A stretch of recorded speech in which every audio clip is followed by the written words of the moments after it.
Olá, meus amigos, sejam muito bem-vindos ao canal Dr. Júlio Pínola. Eu sou o Dr. Júlio, neurologista, neurofisiologista clínico e médico do sono. Hoje eu vou falar de um assunto que frequentemente chega no meu consultório,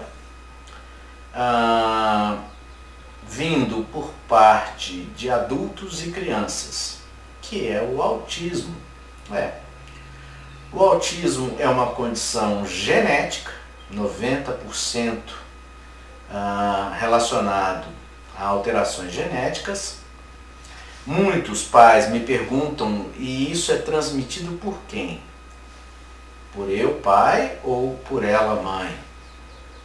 Na verdade, a chance de transmissibilidade genética do autismo ela é maior, tem mais chance de ocorrer pelo pai. Mas isso não importa. O que importa é exatamente a doença em si. Então hoje nós chamamos de espectro autista. O espectro autista, como o próprio nome fala, é como se fosse um leque em que nós temos num extremo a síndrome de Savant, e no outro extremo a síndrome de Asperger. Asperger, aí fica a critério de cada um.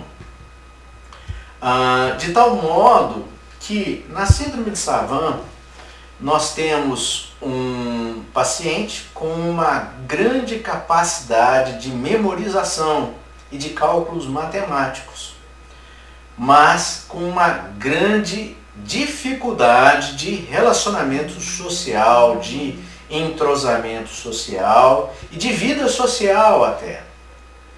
E nós temos no outro lado o Asperger, que talvez nós encontremos com muito maior facilidade no nosso meio de convívio. Talvez nós tenhamos amigos, colegas que tenham Asperger. Por quê? Porque é aquele quadro mais leve da doença, e que é aquela pessoa que tem uma alta habilidade, tem um QI muito acima da média e que na maioria das vezes tem um grande sucesso profissional. Tem problemas comportamentais, problemas até de sociabilidade, mas que tocam a vida, e tocam a vida muito bem, obrigado. E nesse meio nós temos aqueles pacientes que tem comprometimento social, intelectual, enfim. Mas é interessante a gente pontuar alguns aspectos do espectro autista. Então, os pacientes com espectro autista, ele tem algumas características muito interessantes. Uma delas é a dificuldade de manter contatos visual. Eles dificilmente olham nos olhos, muito raramente. Talvez o Asperger ainda possa manter algum contato visual, mas ele foge o quanto ele pode desse contato. Outra coisa, esses pacientes têm comportamentos obsessivos. O que eu quero dizer com comportamentos obsessivos? Eles têm mania de organização. Então, de um modo geral, esses pacientes tentam organizar as coisas muito alinhadinhas e numa sequência, sempre na mesma sequência. Tem dificuldade com consistência de determinados alimentos. Então, eles têm dificuldade de se alimentar com um determinado alimento por causa do tipo de consistência daquele alimento. Outra coisa, eles não gostam muito de contato físico, toques. Então, os pacientes que estão no espectro autista, eles não gostam muito do toque.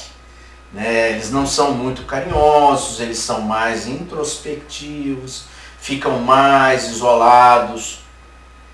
Naqueles casos mais graves, com grande comprometimento intelectual, comportamental, dificuldade até de falar, eles têm o hábito de fazer movimentos repetitivos, Então ficam fazendo movimentos repetitivos E quando eles são contrariados, eles entram em pânico e podem desencadear gritos, berros, até agressividade.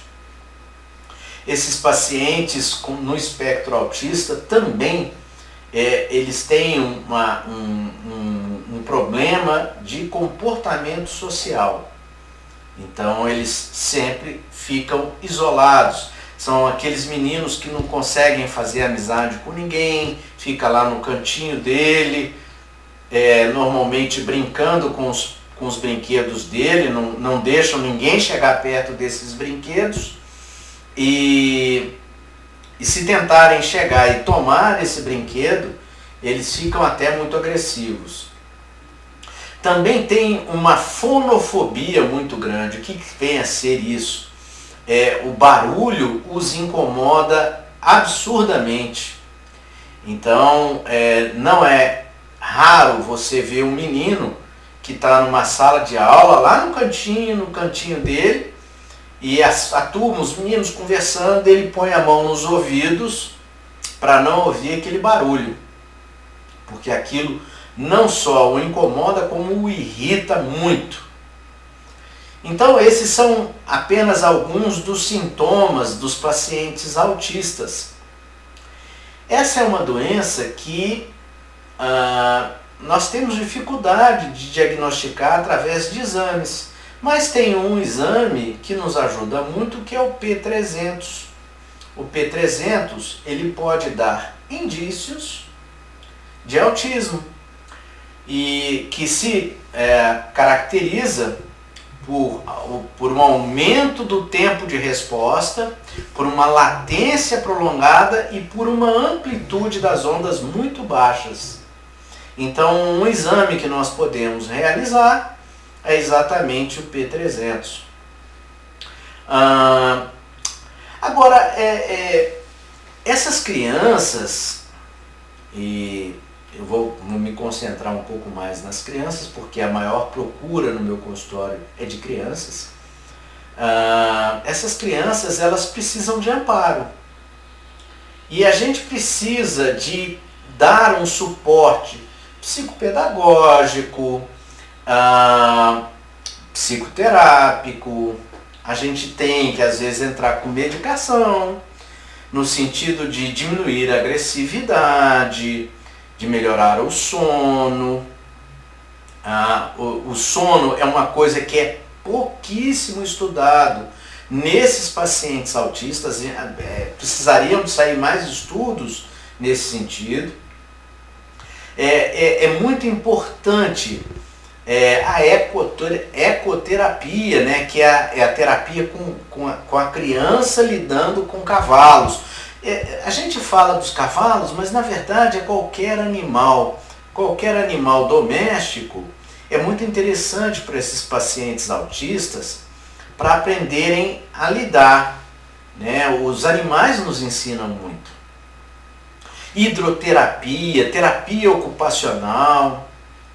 Mas uma coisa me preocupa bastante hoje. A gente vê os psicólogos, os psicopedagogos e professores escolares querendo um rótulo. O rótulo talvez não seja o mais importante. O mais importante é a ação, né? Essas crianças, elas são amparadas por lei. Então é muito importante que os professores, os psicopedagogos e etc. psicólogos passem a orientar melhor os pais e passem a dar mais importância ao indivíduo, não ao rótulo. O rótulo, como o próprio nome fala, é só uma capa. Essa capa, ela pode trazer mais preconceitos, ela pode trazer mais óbices, mais dificuldades para esse paciente que precisa de tanto apoio. Então, nesse vídeo, a minha mensagem é exatamente essa. É importante se fazer o diagnóstico, sim, mas a gente não deve ficar se apegando a esse rótulo. Ali, atrás desse rótulo, existe um paciente que precisa de muito apoio, de muita atenção e de muita compreensão. Então essas seriam as minhas palavras para vocês nesse vídeo hoje. Não é um vídeo longo, mas eu trago essa mensagem para que nós não fiquemos tão apegados ao rótulo, e sim ao indivíduo. Tá ok, meus amigos? Então esse vídeo eu termino por aqui. Só lembrando que todas as sextas-feiras, às 18 horas, nós estamos subindo um vídeo para o YouTube. Se você curtiu esse vídeo, deixe o seu like e compartilhe com as pessoas que você acha que irão tirar proveito desse vídeo. Um grande abraço e fiquem com Deus.